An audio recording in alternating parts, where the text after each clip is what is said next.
Face à l'Afrique reçoit aujourd'hui deux avocats au barreau de Paris.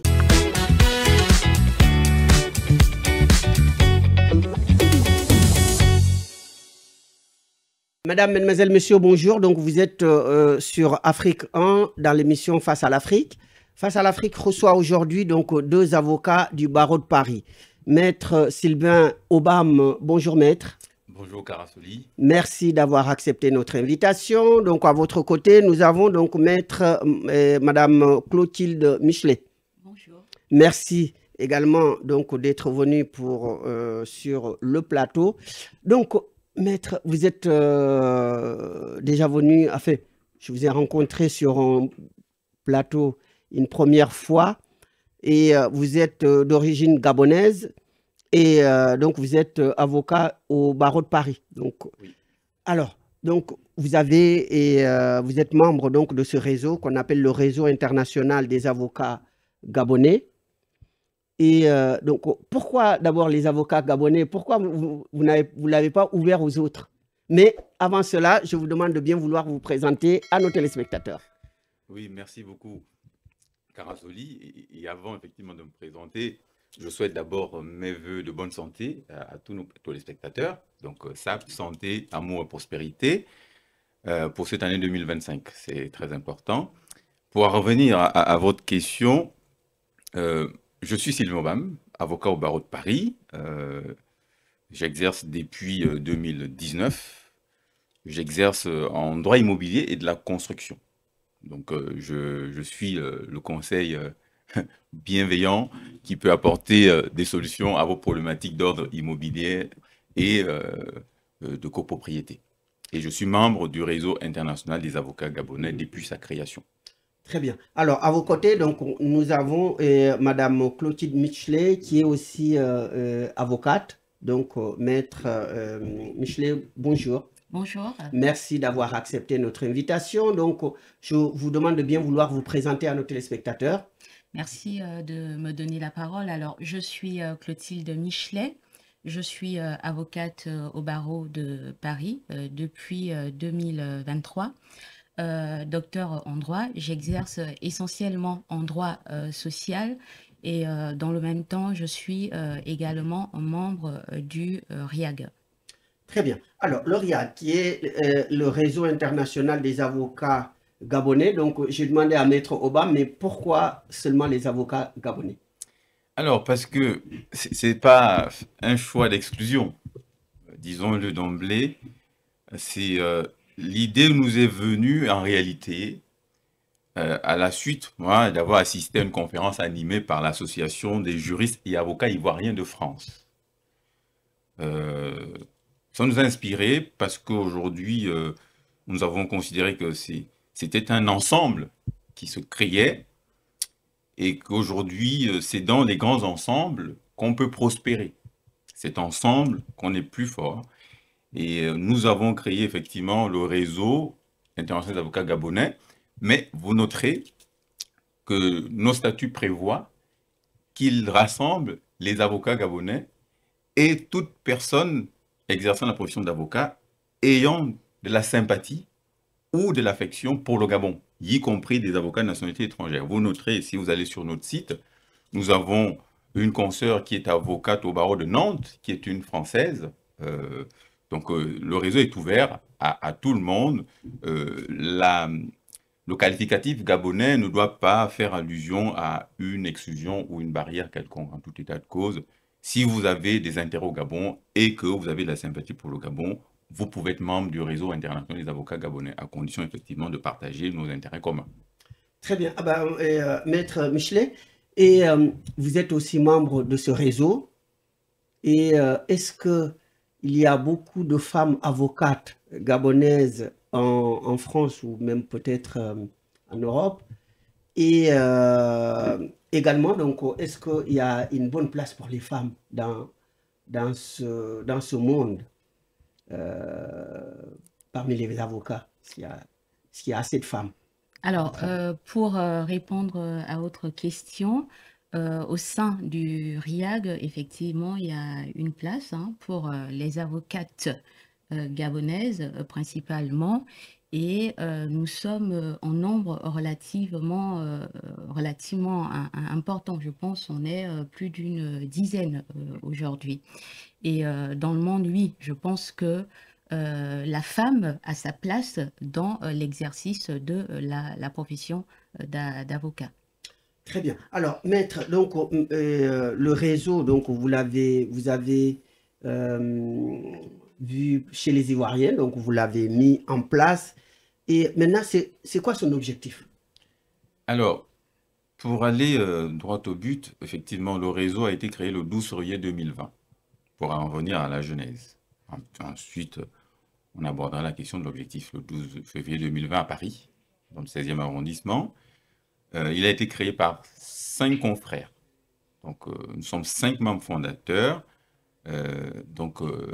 Renaud Ngomobian, qui est le président actuel, hein, mais qui est empêché, et que je remplace aujourd'hui.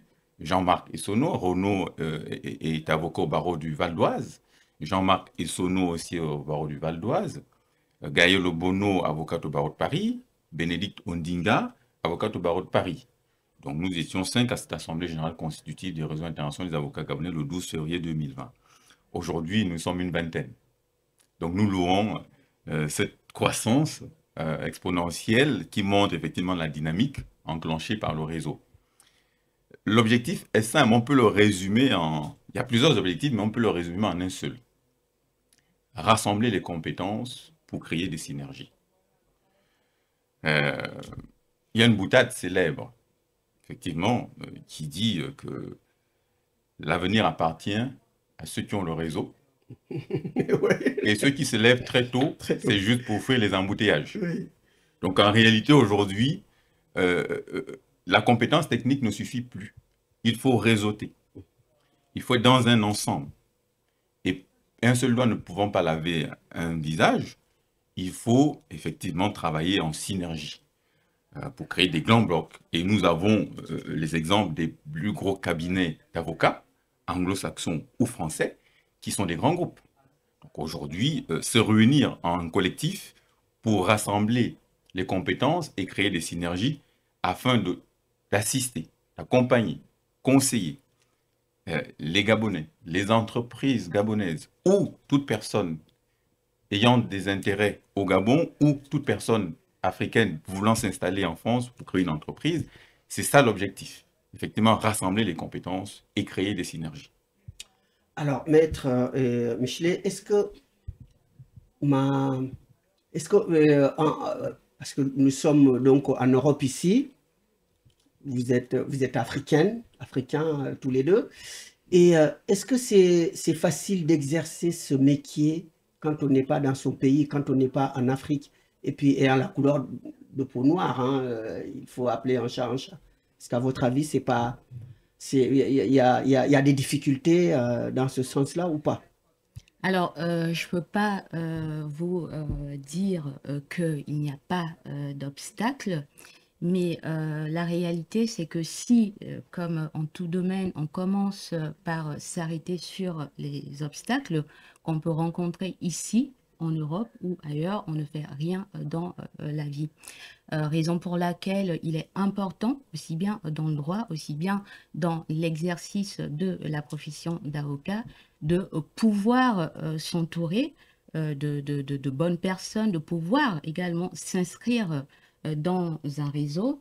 Et dans ce contexte, je reviens à l'une des missions du RIAG, qui est également d'accompagner nos jeunes compatriotes dans le cadre des démarches de demande d'inscription auprès de différents barreaux français. Et moi, personnellement, j'ai bénéficié à mon époque, en 2022, de l'accompagnement de plusieurs membres du RIAG dans mes premiers pas dans l'exercice de la profession d'avocat. Très bien, donc maître, vous facilitez aussi, donc elle a touché un point très essentiel, vous facilitez aussi l'intégration de jeunes avocats gabonais. Oui, et, oui, exactement, elle a dit avec brio. Effectivement, les objectifs touche cela, parce que nous avons des objectifs d'ordre économique. Nous sommes des entrepreneurs. Donc, premièrement, nous avons une ambition économique, mais nous avons aussi une ambition d'accompagnement, d'assistance et d'intégration. Effectivement, l'un des objectifs aussi et les actions menées par le réseau international des avocats gabonais, c'est d'avoir réussi à accompagner et à aider à certains de ses compatriotes à s'inscrire dans des barreaux français, les soutenir sur le plan juridique, comme sur le plan administratif, en s'investissant personnellement ou collectivement. Et ça, c'est une avancée majeure parce qu'effectivement, il n'avait jamais eu de réseau international, en tout cas un réseau des avocats gabonais en France, nous à l'étranger. Et on s'est rendu compte que notre métier, on ne peut pas l'exercer en étant isolé. Donc, il faut s'entourer. Et comme elle a aussi indiqué, effectivement, au début de l'exercice de la profession, c'est une profession qui est assez pratique. On peut avoir des connaissances théoriques, mais si on n'a pas l'expérience, on peut se planter, pour le dire trivialement. Donc, on a besoin d'être dans un réseau où on va nous donner des conseils, on va nous éviter des choses trappes par rapport à des procédures précises, etc. C'est pour ça que c'est important de s'entourer de personnes qui ont un peu plus d'expérience et d'expertise pour justement nous amener à mieux exercer aussi la profession. Et le réseau international d'avocats est là pour ça et a démontré à plusieurs reprises ses efforts là-dessus. Je reste sur vous. La même question que j'ai posée à elle concernant donc l'intégration en Europe. Est-ce que vous avez entendu ou vous-même vous avez été victime du racisme, Non, en tant qu'avocat? Non, alors en tant qu'avocat, non. Je pense que le métier d'avocat, nous sommes dans une corporation avec une déontologie, des règles particulières qui régissent notre profession. Ces règles-là sont rigoureuses. Personnellement, ou en tout cas collectivement, je n'ai pas fait face à des difficultés de cette nature, mais la profession en elle-même est difficile. Et nous avons connu des échecs. Nous en connaîtrons encore. Mais le plus important, effectivement, c'est de se relever de ces échecs-là. Par l'appui de mes confrères mutuels, effectivement. Mais il n'y a pas de difficultés de cette nature. La difficulté, elle reste justement dans l'exercice de la profession, non pas sur le plan des compétences techniques, mais encore sur le plan du marché. Parce que si on exerce seul, on va être isolé et on va dépérir. Donc c'est pour ça que pour faciliter l'exercice, parce que c'est un exercice qui demande beaucoup d'engagement, beaucoup d'abnégation, donc pour faciliter cet exercice, il faut s'entourer.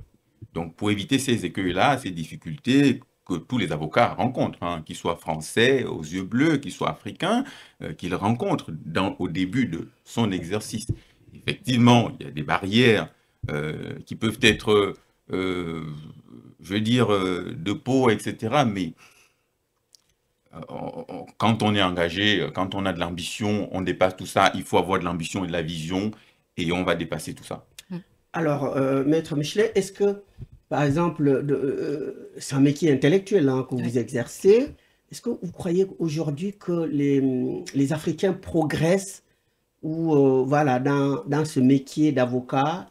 Et donc, il y a beaucoup d'Africains qui s'engagent dedans.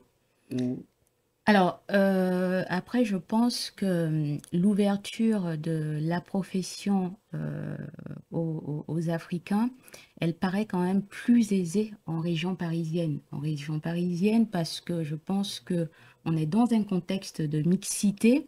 On aura plus d'avocats d'origine africaine que ailleurs.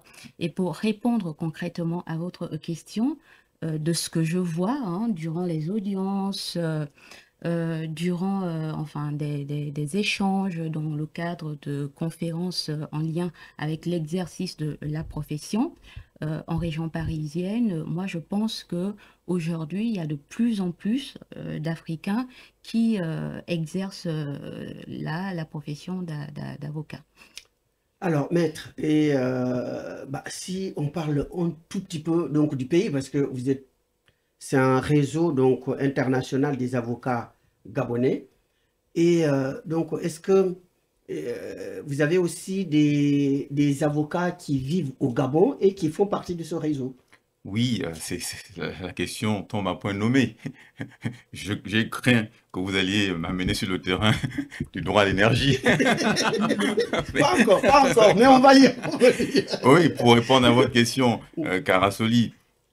Mais pour terminer, celle qu'avait commencé avec exactitude mon confrère, sur l'intégration des avocats, elle a pris un exemple assez intéressant au niveau de Paris. Vous savez qu'au barreau de Paris, il y a beaucoup d'associations. Nous, le réseau international des avocats, nous sommes inscrits au barreau de Paris en tant qu'association. On peut organiser des conférences, on a un numéro, etc. Et vous avez aussi d'autres associations thématiques qui touchent l'Afrique, etc. Et nous avons une association des avocats en droit des affaires. Ce sont des Africains qui sont tous avocats au sein du cabinet d'avocats GIDE, ABLC, la BLC, qui organise toujours des conférences pour parler de la situation, que ce soit sur les communications, sur le transport en Afrique. Et ça marche. Et ça marche très bien. Donc à Paris, comme elle l'a indiqué, Paris, c'est la plaque tournante, c'est le monde. Donc c'est un barreau dynamique avec des associations de toutes les nationalités. Donc il n'y a vraiment pas cette difficulté. Effectivement, le revers, c'est en province, effectivement, où c'est un peu plus difficile, mais à Paris, nous sommes à l'aise avec. Concernant maintenant le Gabon, bien évidemment, vous verrez sur notre site, nous avons des confrères qui sont inscrits au barreau du Gabon, qui sont membres du réseau international des avocats gabonais. Et nous travaillons cheville au corps avec le bâtonnier de l'ordre des avocats du barreau du Gabon actuel, comme son prédécesseur. Donc, pour nous, nous avons des relations très, très bonnes.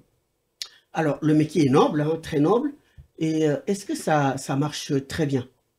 C'est une question basique, hein, très simple. Oui, je vais peut-être laisser mon confrère y répondre. Si je veux consulter Maître Michelet, combien ça va me coûter? Combien je vais payer? Vous êtes cher?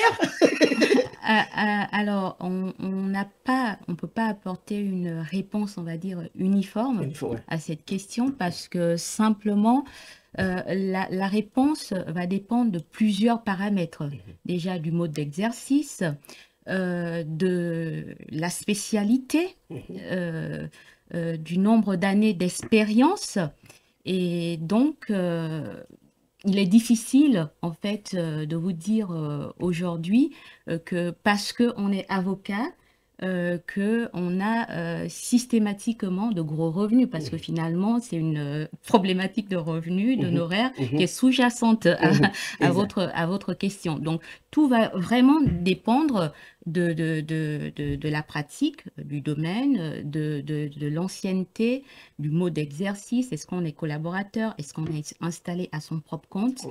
Et tout est vraiment relatif en considération de l'ensemble de ces éléments. Donc, maître, dans la profession, donc, il y a différentes spécialités, on l'a évoqué. Vous êtes dans le domaine de l'immobilier. Donc, souvent, l'immobilier en France fait du yo-yo, c'est-à-dire ça monte, ça descend. Est-ce qu'il y a trop de conflits dans le secteur? On a beaucoup besoin de vous. Oui, je dirais, si j'étais qu'avocat, je dirais, pour souhaiter des vœux, comme je l'ai fait une fois, pourvu qu'il y ait des malfaçons ou des désordres dans des constructions, pour moi, avocat en droit immobilier, je me porterais bien. Ça met toujours des problèmes. Donc en réalité, oui, il y a une demande croissante, effectivement. Quand il y a une baisse, c'est moins dynamique. Ça a un effet aussi sur la profession, parce que ça veut dire pas d'acquisition, donc pas de contentieux, pas de construction, donc pas de contentieux. Donc pourvu qu'il y ait plus de construction, pas d'avocat. Donc en réalité, c'est cela. Donc l'immobilier, en fait, c'est le quotidien. Il faut se loger. Donc, tout ce qui est baux d'habitation, difficulté d'hébergement, des loyers impayés ou des logements indécents, tout ça, c'est de l'immobilier. Euh, tout ce qui est contentieux, des vices cachés, tout ça, c'est l'immobilier. En fait, c'est le quotidien des Français. Et je dirais même de tous les 6 milliards d'habitants que nous sommes sur Terre, même ceux qui vivent dans les igloos, il y a des problématiques immobilières parce que il faut se loger. Donc en réalité, c'est cela. Donc non, non, sur ce point-là, ça va, mais c'est juste un domaine très concurrentiel. Ah, très Très concurrentiel. concurrentiel. Donc, Il y a beaucoup d'avocats il y a spécialisés beaucoup dans ce domaine. d'avocats et il faut faire preuve d'assez de compétences et de réseau. De réseau. Toujours. De Toujours. réseau. Maître Toujours. Michelet, donc vous êtes spécialisé dans quel domaine et comment ça fonctionne? Alors, moi, j'exerce en droit social. Et le droit social, il est vaste. J'exerce en droit social, précisément en droit du travail et en droit de la sécurité sociale. Le droit du travail, c'est un contentieux, on va Ah dire, oui, classique. là aussi, il y a beaucoup de conflits Et entre effectivement, employeurs et employés. effectivement, parce que déjà la législation française, elle est très protectrice des droits du salarié, et ce à juste titre, compte tenu du lien de subordination. J'exerce également en droit de la sécurité sociale. Donc, le droit de la sécurité sociale, il s'agit des problématiques qui vont toucher aux accidents du Aux accidentés travail, du travail, aux oui. maladies professionnelles, à toutes les problématiques en lien avec la sécurité sociale. La sécurité sociale, elle est vaste. Les problématiques en lien avec la CAF, par exemple, les problématiques en lien avec la CPM. Donc, si, par exemple, vous avez des difficultés à vous faire payer vos indemnités journalières, vous pouvez contester la décision de refus de la caisse primaire d'assurance maladie. Donc, moi, je touche vraiment au contentieux en lien avec des problématiques quotidiennes des justiciables, des particuliers essentiellement. Alors, maître, donc dans le réseau, donc il y a des jeunes avocats qui démarrent Oui. et parce que par exemple, on l'a évoqué, pour travailler pour son propre compte, ça demande quand même des efforts financiers. Oui, oui. Et qu'est-ce que le réseau fait pour cela? Oui, en fait, déjà, ça demande effectivement des efforts financiers. C'est quelque chose qui se prépare en amont, avant de s'installer. Ça aussi, vous avez un héritage, hein. Ah ouais. Caché, mais Et c'est ce ça. qui n'est pas le Ce cas qui des n'est pas le fois. cas des fois. Donc, effectivement, ce dont on bénéficie pour ceux qui s'installent, c'est d'abord les conseils de ceux qui sont déjà installés. C'est ça le réseau. C'est des conseils pratiques, mais aussi la fourniture des modèles d'actes. Quand je dis modèle d'acte, je peux avoir envie de faire une assignation de tel que je ne l'ai jamais fait. J'appelle mon confrère Clotilde Michelet et Clotilde, je l'appelle par téléphone. J'ai telle difficulté, est-ce que tu as déjà fait ça? D'accord. Elle me Ok. dit oui, je l'ai fait, je t'envoie. Si ce n'est pas le cas, j'appelle Jean-Marc ou Gaël et c'est comme ça que le réseau fonctionne. Et nous avons un groupe WhatsApp où on échange pour se dire oui, j'ai telle difficulté, est-ce que quelqu'un, etc. Où je viens de m'installer, comment je fais pour les cotisations sociales, comment je fais pour les assurances, comment je fais pour la fiscalité. Nous avons une fiscaliste qui est Gaël Obono qui nous explique très bien les choses. Vous noterez dans le bilan que nous avons adressé que nous avons fait un déplacement au Luxembourg pour aller rencontrer notre consoeur, Emmanuel. Et pendant ce séjour-là, c'était un séjour ludique, mais nous avons aussi travaillé parce que nous avons eu une séance sur la formation en fiscalité qui nous avait été donnée par Maître Gaël Obono sur les incidences fiscales de notre profession. Donc en réalité, c'est ce qu'apporte le réseau international des avocats gabonais à tous les confrères. Donc, mais quels sont les principaux pays où vos adhérents, où vous avez plus d'adhérents, par exemple? Alors, le principal pays, c'est la France. Le bébé est né en France, donc il grandit d'abord en France. Et ensuite, vous avez le Gabon, le Luxembourg. Aujourd'hui, on va atteindre la Belgique, etc. Donc, tout ça, c'est le réseau. Mais le réseau, c'est une mission sociale. Parce que nous avons, en tant que réseau, fait des actions au Gabon. Nous avons fait des dons de manuels juridiques à l'Université Omar Bongo, à une bibliothèque d'une église évangélique, parce que nous, pour nous, l'éducation et l'instruction sont la clé de la compétitivité de l'Afrique. Donc, il y a tout cela. Nous avons contribué à la réécriture de la loi sur l'exercice de la profession d'avocat au Gabon, à la demande du bâtonnier de l'ordre des avocats du Gabon. Donc, c'est des choses que nous avons faites pendant le cours des dernières années, et notamment signé une convention de partenariat avec l'ambassade du Gabon à Paris pour accompagner, assister les Gabonais en difficulté en France. Donc, vous avez un panel comme ça d'actions qui ont été menées par le réseau international des avocats gabonais à côté de son ambition de former un pool économique compétitif avec des avocats membres qui sont totalement acquis à la profession et compétents, auxquels tout le monde peut faire appel. Et en dernier, nous avons créé un RIAG Connect. Donc, je laisse mon confrère en parler rapidement. On y va? Alors, justement, le RIAG a mis en place un bel outil qui est le RIAG Connect, qui est une plateforme de mise en relation entre les avocats du réseau et les entrepreneurs qui ont un lien quelconque avec le Gabon. D'accord, donc vous avez créé ce lien, ce trait d'union entre le réseau et les entrepreneurs. Oui. Mais il faut être un entrepreneur qui a lien avec le Gabon ou qui est... Non, pas exclusivement. Tout entrepreneur qui souhaite des conseils juridiques, mais le plus souvent on a constaté que les entrepreneurs qui font appel à nos services sont nécessairement ceux qui ont des intérêts au Gabon. Quand ils veulent y aller, quelle est la législation, quelle est la fiscalité, quelle est la législation sur le permis de construire, quels sont les durées de traitement des dossiers au niveau de l'Agence nationale de promotion des investissements. C'est des conseils que nous apportons sur ce point-là. Parce que nous avons créé ce RIA Connect-là, parce que c'est une clientèle particulière, une clientèle institutionnelle. Mais il y a aussi la possibilité d'une clientèle de particuliers qui nous saisit directement par le formulaire RIAG qui est sur notre site, et les demandes arrivent dans le compte d'avocat du RIAG. Et ensuite, une fois qu'on a une demande de cette nature, on publie l'annonce sur le réseau WhatsApp en fonction de la compétence. L'avocat qui est compétent dans le domaine prend le dossier, intervient et prend en tâche avec le prospect. Alors, Maître Michelet, vous, donc, en tant que femme, qu'est-ce que vous pouvez conseiller aux petites filles qui veulent devenir avocates comme vous, par exemple? Alors, parce que je sais que ça demande beaucoup d'études, hein, donc il faut qu'elles s'accrochent. Effectivement, il faut au préalable s'accrocher aux études, mais avocat, c'est d'abord une vocation.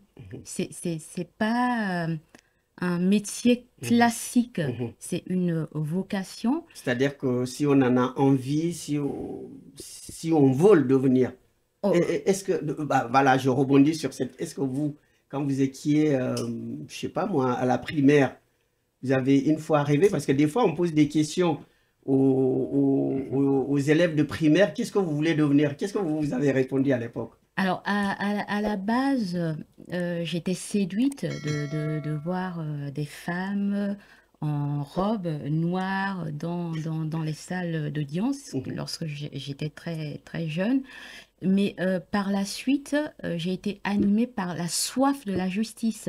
Donc, je suis quelqu'un, en fait, qui a horreur des injustices et raison pour laquelle je ne me voyais pas exercer un métier autre que dans le droit et plus précisément celui d'avocat. C'est la même chose pour vous, maître? Oui, c'était mon rêve de gosse. C'était mon rêve de gosse.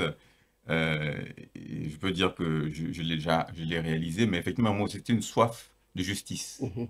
Parce que j'ai été membre d'une association pour la défense des droits de la femme et de l'enfant, j'étais en seconde, et nous défendions les injustices faites aux enfants. Et j'ai eu cette appétence-là, de dire, je suis très touché par les questions de justice. Et je ne voulais pas être magistrat. parce que le magistrat n'a pas d'indépendance.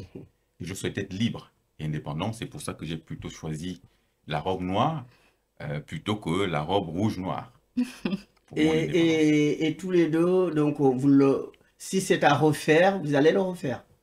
Personnellement, si c'était à refaire, oui, je le referais. Je le referai, même si nous sommes à une époque, pour citer Thierry Vickers, où nous sommes dans la grande transformation des avocats et où on est confronté à l'ubérisation du droit.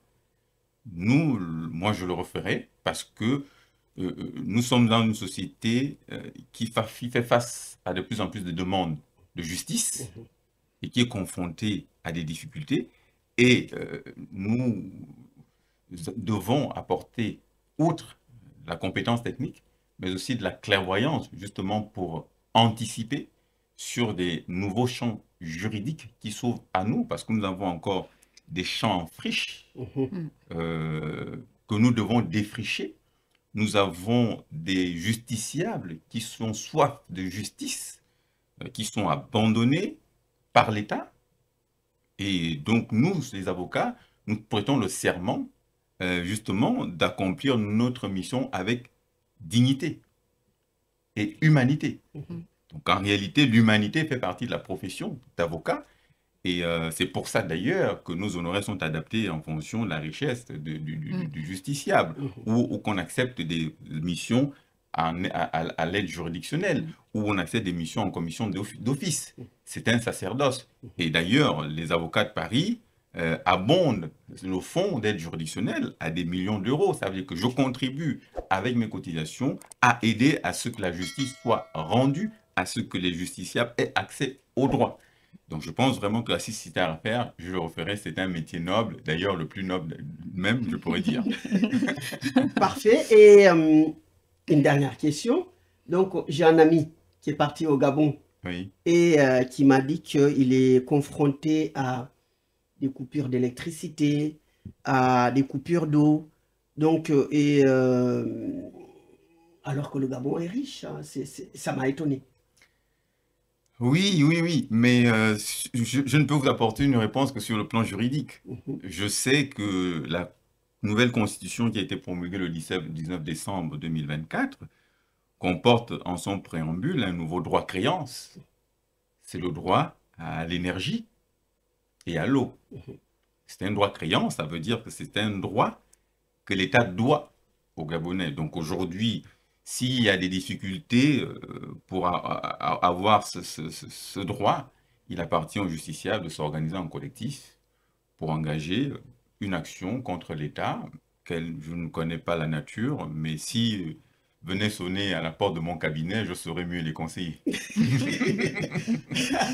Eh bien, c'est super. Donc, je vais vous laisser, donc, madame, d'abord, face à la caméra, donc, de conclure. Alors, je vous remercie de cette invitation qui nous a permis de pouvoir faire mieux connaître le réseau des avocats internationaux gabonais. Et je profite de l'occasion de rappeler que nous avons un site qui est accessible à tout le monde et que nous sommes réceptifs à toute demande de consultation pour quelques questions que ce soit. Maître. Oui, merci Karasoli. Je remercie la chaîne Afrique 1 pour cette invitation et vous en particulier. Je dirais à l'issue de cet entretien que l'accès au droit est un droit fondamental. Et le réseau international des avocats gabonais, avec l'ensemble de ses membres, est là pour faciliter cet accès au droit. Nous sommes en France, nous savons que l'avocat coûte cher, c'est ce qui est dit dans le commun des mortels, mais vous êtes dans un État où il y a une aide juridictionnelle, vous pouvez vous faire aider par l'État, parce que d'une part, il y a le contribuable qui contribue pour cela, mais aussi il y a des avocats qui le font. Donc n'hésitez pas à consulter un avocat parce que vous dites qu'il vous coûte cher. Il y a tous les moyens pour qu'on puisse vous soutenir. Et à mes confrères particulièrement, je dirais, venez nous rejoindre. Nous sommes nombreux confrères gabonais en France, venez nous rejoindre. Je terminerai pour vous encourager avec la citation du bâtonnet d'Imbourg, du barreau de Liège. En fait, il faut continuellement tenter. Plus ça rate, plus on a les possibilités de réussir. Ne craignez rien, les échecs font partie du parcours de vie et au réseau international des avocats gabonais, vous aurez la possibilité de développer votre expertise et de vous étendre à l'international. Donc c'est ouvert à tout le monde. C'est ouvert à tout le monde. Ben, je vous remercie, belle conclusion. Je remercie donc nos téléspectateurs d'avoir suivi cette émission. Je remercie mes deux avocats, donc Maître Sylvain Obam, avocat au barreau de Paris. Et donc vous pouvez le retrouver comme il vous l'a indiqué sur le site. Et également donc au Maître Clotilde Michelet, qui est également avocate au barreau de Paris, donc tous les deux d'origine gabonaise. Donc je vous remercie d'avoir répondu à notre invitation. Je remercie les téléspectateurs donc d'avoir regardé cette émission et je vous souhaite une excellente soirée et je vous donne rendez-vous à la prochaine. Merci beaucoup.